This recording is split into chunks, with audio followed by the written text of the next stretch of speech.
The president has called for people to head to the polls to monitor their election. And of course, Americans are expecting to cast their vote safely and fairly, no matter who they're voting for.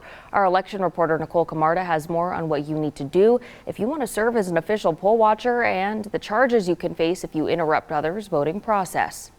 Voter intimidation are tactics taken to really try to keep some voters from, exercising their vote. In Idaho, each county clerk typically allows one poll watcher per campaign on the ballot, which is legal. People are appointed or selected to go and make sure that the election is carried out fairly, monitor the election administration. However, there are qualifications and a process. So being a poll watcher is not something anyone on the street can do.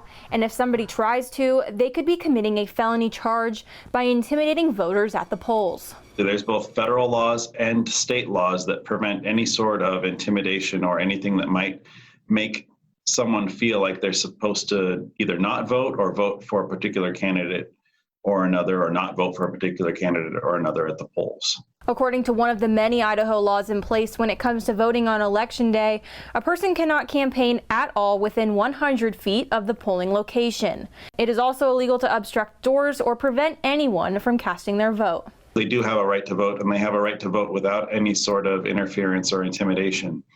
And so, voting confidently, going and standing there and understanding that if someone is intimidating them, they have every right to ignore that person. And if you do feel voter intimidation or like someone is interfering with your right to vote, you have the right to call law enforcement.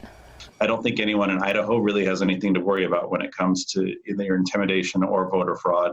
So I would just encourage people to go out and confidently exercise their right to vote. Nicole Camarda, Idaho News 6.